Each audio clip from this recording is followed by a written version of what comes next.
Olá, Shalom. Aqui quem está falando com você é o pastor Rui Nascimento. Eu não sei se você já viu algum vídeo meu ou se este é o primeiro. Seja como for, se este for o primeiro, seja bem-vindo e que eu seja bem-vindo também na sua casa, no seu telemóvel, onde você estiver. E espero, desejo que este vídeo possa contribuir, ajudar com algo positivo e que possa edificar a sua vida e que possa conectar você mais ao Senhor Deus de Israel. Este vídeo que eu me proponho fazer, iniciar agora aqui, é um estudo sobre a carta de Paulo, às congregações da Galácia, às várias igrejas da Galácia. Convém esclarecer que, antes disso, se você ainda não viu vídeo nenhum meu, tem vários vídeos que eu postei no meu canal, Salvação e Vida Eterna, do pastor Rui Nascimento, e tem um estudo completo sobre a carta de Paulo aos santos que estavam em Roma, e tem muitos outros. Então agora nós vamos fazer esse estudo da carta de Paulo para as igrejas da Galácia. Não existe uma igreja de Gálatas. Isso é lenda. Nunca existiu nenhuma igreja em Gálatas. Porquê? Porque nunca existiu uma cidade chamada Gálatas.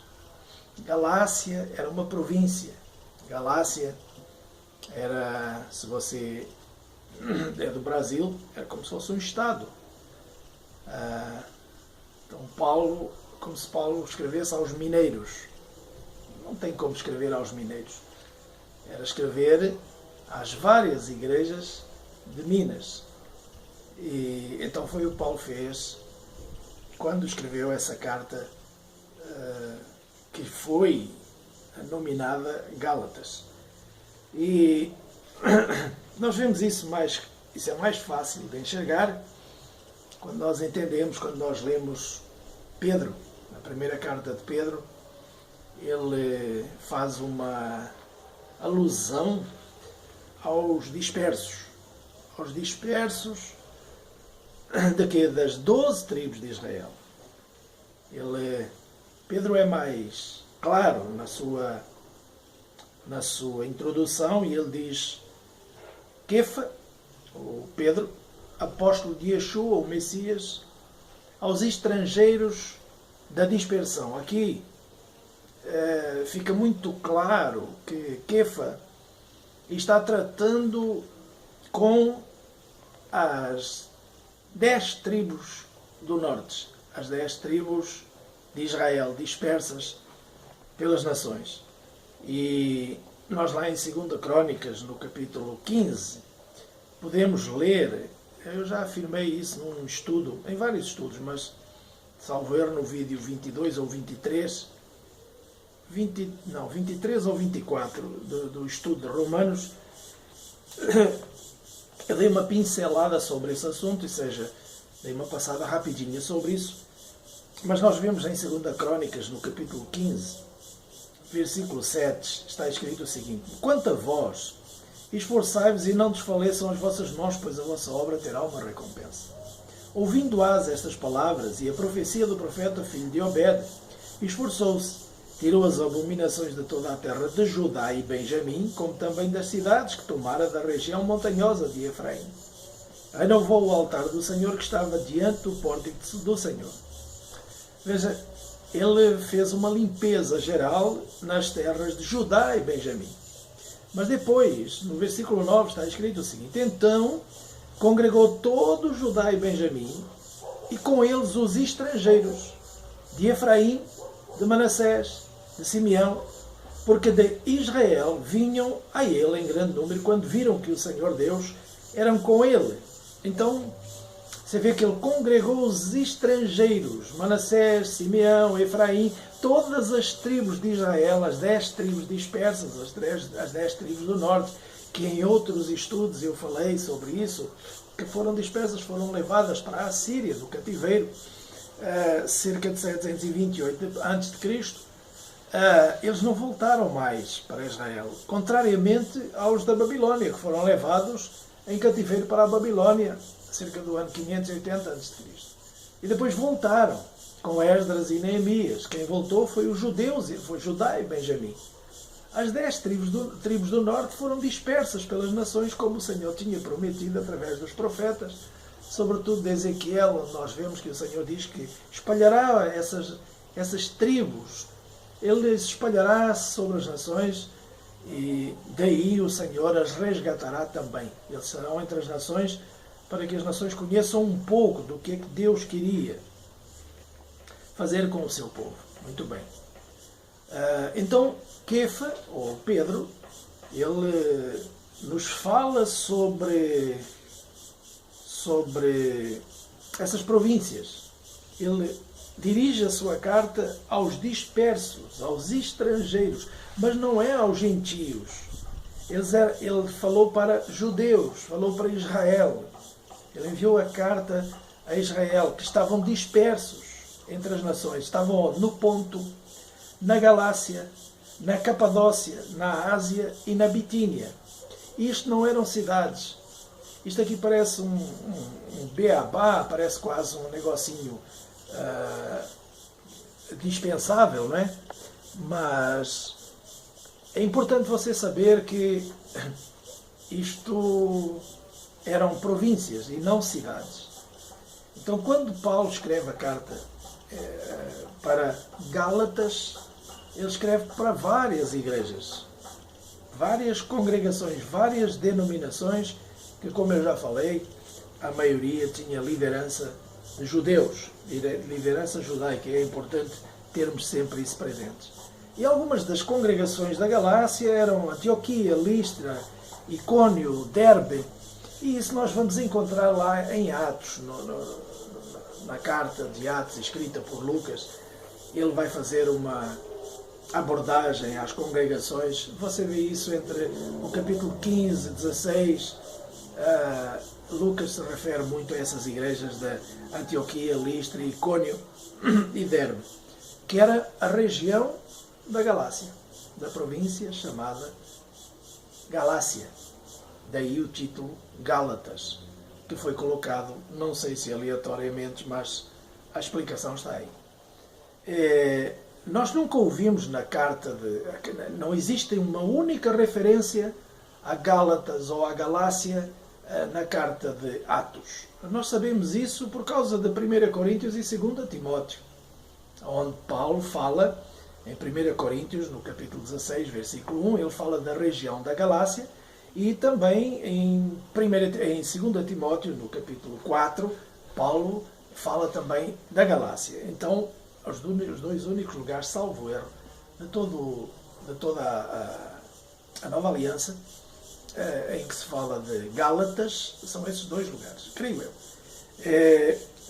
Agora vamos então ler e analisar com tranquilidade essa carta, que foi escrita quase no mesmo sentido daquela que foi escrita para Roma, daquela que foi escrita para Éfeso, para Colosso, para Filipos, aí Colossenses, Filipenses, Efésios, aí sim, já é para cidades específicas, mas esta carta aqui é escrita para uma região, várias congregações que estão naquela região e que são da sua predominância gentílicas, mas que têm lideranças judaicas, têm lideranças. Os líderes de todas as congregações onde Paulo escrevia eram judeus, todos eram judeus, porque eles é que tinham a Torá, eles é que tinham a lei de Deus, eles é que tinham a responsabilidade de ensinar os gentios, porque assim foi estabelecido por Deus. Então vamos lá. Dar início à leitura no capítulo 1 dessa carta, versículo 1. Paulo, apóstolo, a todos os irmãos que estão comigo, às igrejas da Galácia. Graça a vós e paz da parte de Deus nosso Pai e de nosso Senhor Yeshua, o Messias, o qual se deu a si mesmo por nossos pecados, para nos livrar do presente século mau, segundo a vontade de Deus, nosso Pai, a quem seja a glória para todo sempre. Amém.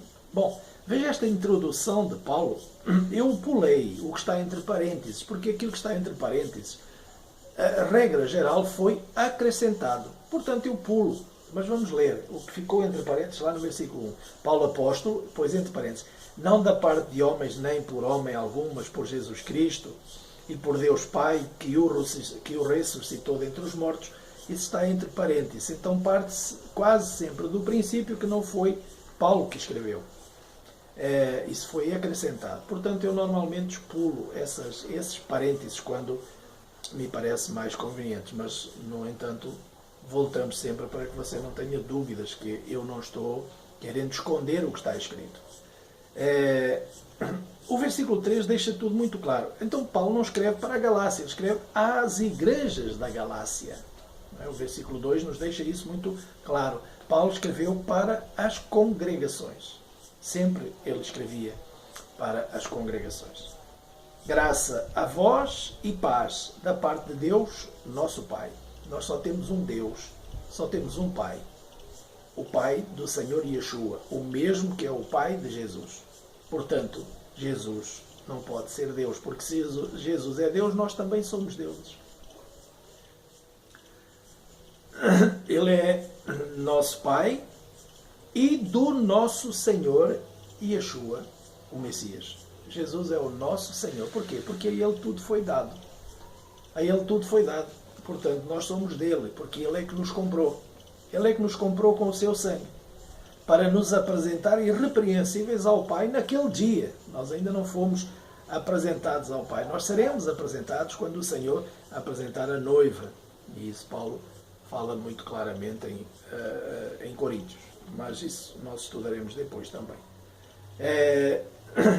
Então, temos aqui já uma apresentação que é sempre é a mesma de Paulo em todas as cartas que ele escreve. Ele diferencia completamente o Pai, Deus, e o Filho, Yeshua, o nosso Messias, o nosso libertador, não o nosso Salvador. O nosso Salvador é o Pai, o nosso libertador é o Filho, porque foi o Filho que veio nos comprar com o seu sangue e nos resgatar do pecado para nos levar, nos preparar para nos apresentar ao Pai. Então, depois de feita essa introdução, Paulo vai então entrar no tema. E o tema é algo surpreendente. É algo fantástico e surpreendente ao mesmo tempo.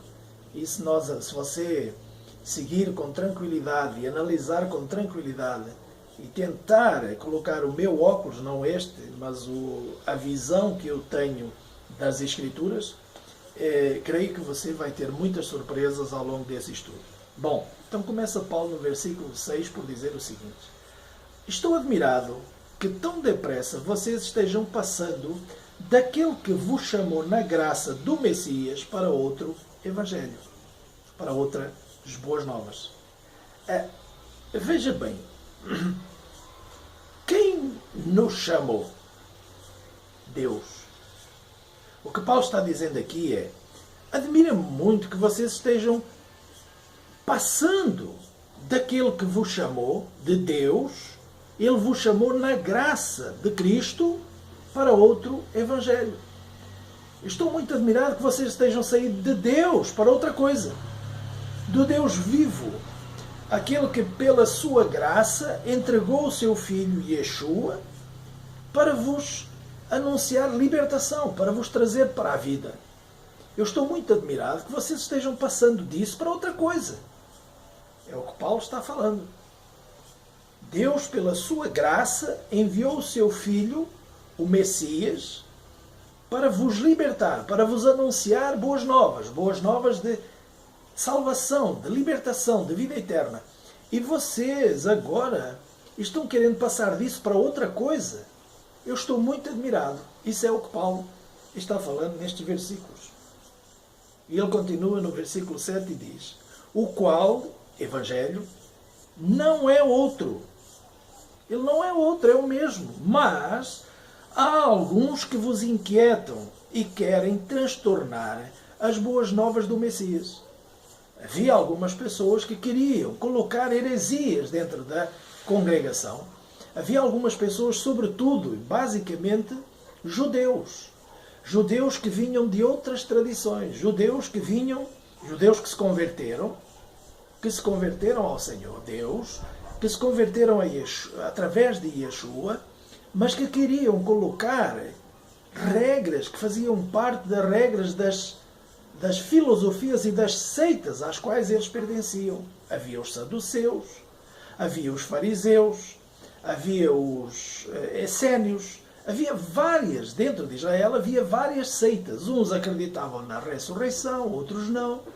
Outros acreditavam que os homens pios e santos eram unicamente aqueles que viviam em tendas, como os essênios, que viviam em cavernas, que não tinham casas, que eram completamente separados. Então, essas doutrinas individuais, dependendo da pessoa que estava na liderança da congregação, eram introduzidas, ou havia uma tentativa de introduzir as doutrinas das seitas às quais cada um pertencia. Normalmente judeus, porque os outros queriam saber nada. Agora, havia também outros gentios que se convertiam a Deus e que, aqui Paulo vai falar deles, queriam também introduzir algumas coisas que faziam parte de rituais, de seitas às quais eles pertenciam, mas que nada tinham a ver com Deus, mas que era com adoração a outros deuses falsos. É bom entender isto, para que lá na frente não haja dúvida do que é que Paulo está falando. E ele continua dizendo, versículo 8, mas ainda que nós mesmos, ou um anjo dos céus, vos anuncie outras boas novas, além daquilo que já vos anunciamos, seja maldito. Paulo está dizendo, olha, que nem que seja um anjo que venha lá do céu vos anunciar alguma coisa diferente, que esse anjo seja amaldiçoado, seja maldito. E mesmo que seja eu irei agora falar outra coisa diferente, que eu seja maldito. É o que Paulo está colocando. Ele está dizendo, tudo o que vos foi anunciado é o puro Evangelho. São as puras boas novas. Não há outras. Não há outra condição de vos anunciar mais nada. E ele continua e diz, assim como já vos dissemos, agora de novo também vos volto a dizer. Se alguém vos anunciar outras boas novas além do que já recebeste, seja maldito. Por acaso estou eu tentando convencer homens ou Deus? Estou eu aqui falando, tentando convencer alguém? Ou estou tentando convencer a Deus? E ele diz, se eu estivesse ainda agradando aos homens, eu não seria servo do Messias. Eu não estou querendo tentar convencer nem agradar a ninguém de vocês, diz Paulo. Eu não quero agradar a ninguém. Eu quero ser sim, sim, não, não, porque nós sabemos que o que passa disso vem do maligno. Então Paulo está dizendo, aquilo que eu vos anunciei é a verdade. Eu não quero vos convencer, eu não quero vos agradar, eu quero simplesmente trazer a verdade. Porquê? Porque eu sou servo do Messias, eu não quero agradar a ninguém. Se eu quisesse agradar a pessoas, eu não podia servir ao Messias. Ou seja, Paulo está dizendo que se você quiser ser íntegro, reto, se você quer ser um servo do Altíssimo, se você quer ser um discípulo do Senhor Yeshua, você não pode querer agradar a ninguém. Quando você quer agradar às pessoas, você se afasta do Senhor Yeshua. Quando você quer agradar às pessoas, e eu sei isso como líder de uma congregação, sei muito bem que não tem como querer agradar a ninguém, porque se você quer agradar a alguém, logo os outros ficam enciumados. Se você quer agradar a alguém, logo você vai se desviar da verdade. Se você quer agradar a alguém, logo você vai se corromper. Se você quer agradar a alguém, daqui a pouco o dinheiro entrou na sua cabeça e você está completamente corrompido a mamon. Não há como querer agradar a alguém, nem dentro da igreja, nem fora da igreja. Nós temos que agradar a Deus. Como? Seguindo tudo o que ele escreveu. E aí eu vou desagradar a muita gente. Porque a maioria não concorda com o que está escrito por Deus. E isso não é novidade para você, eu tenho falado isso em todos os meus vídeos praticamente. As igrejas escamotearam a Bíblia, elas anularam a lei, desfizeram-se da Torá, apartaram-se de Deus, vivem fazendo uma adoração falsa, vivem em cima de falsidade. Elas afastaram Deus do centro da igreja, portanto a igreja não pode ser Deus.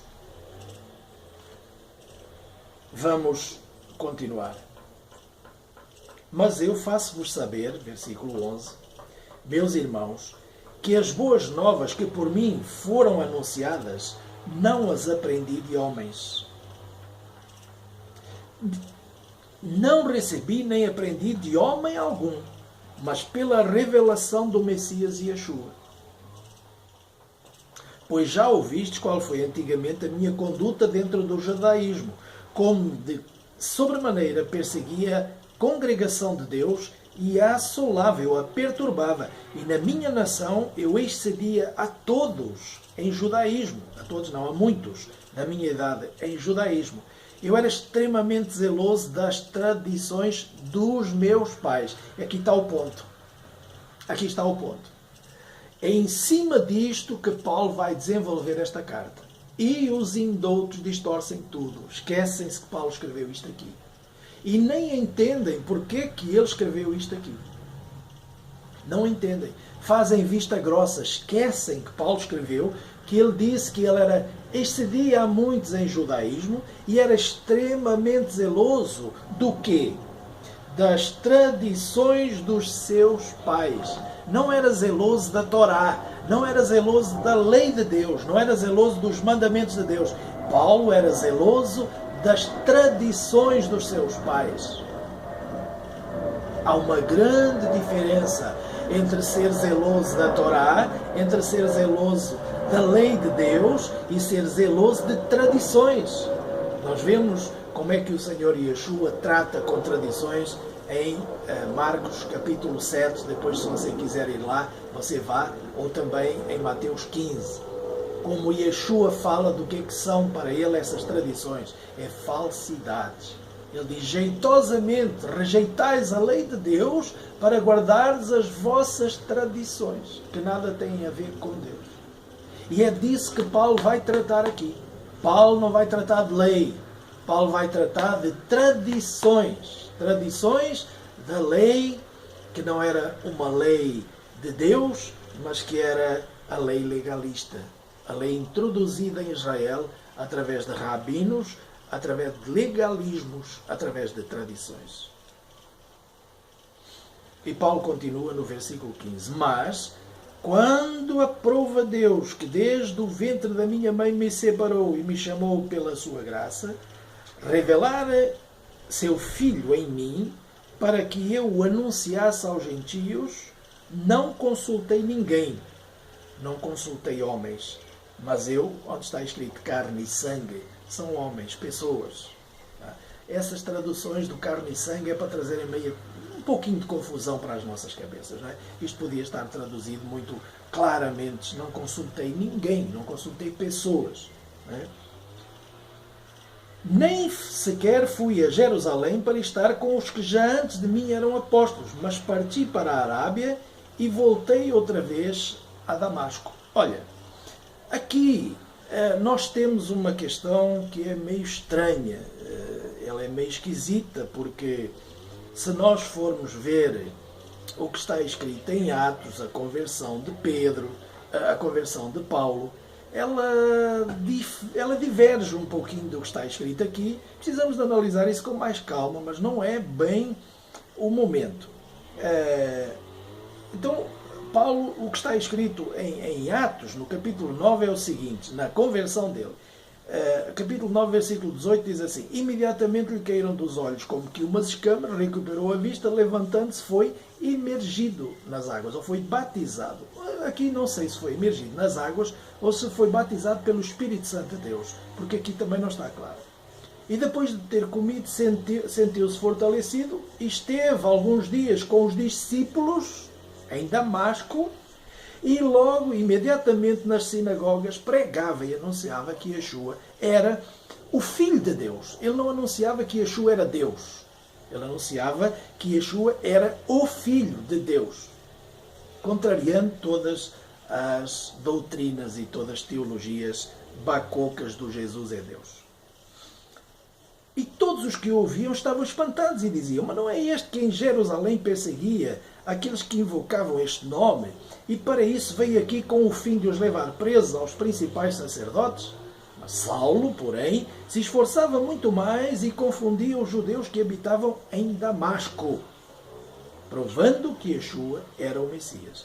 E tendo passado muitos dias, os judeus deliberaram entre si matá-lo. Mas as suas ciladas chegaram ao conhecimento de Saulo, e como eles guardavam as portas, tanto de dia quanto de noite, para poder tirar-lhe a vida, os discípulos o tomaram de noite e o desceram dentro de um cesto pelo muro. E quando Saulo chegou a Jerusalém, procurou juntar-se aos discípulos, mas todos o temiam.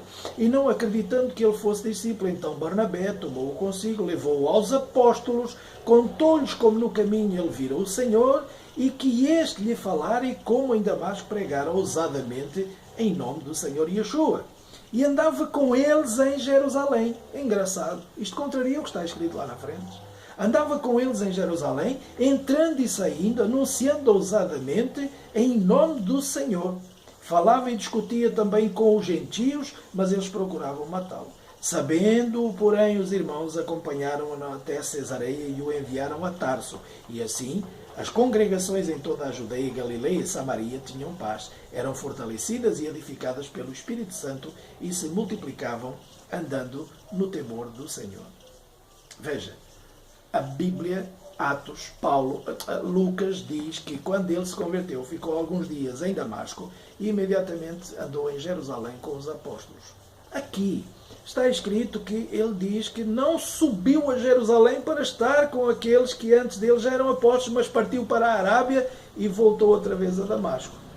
E depois ele diz que só depois, passados 3 anos, subiu a Jerusalém para ver Kefa, Pedro, e ficou com ele 15 dias. E não viu nenhum outro apóstolo, a não ser Tiago ou Jacó, irmão do Senhor.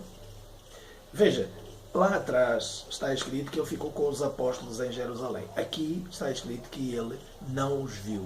Só viu Kefa e Tiago. É meio estranho. Não sei no que acreditar.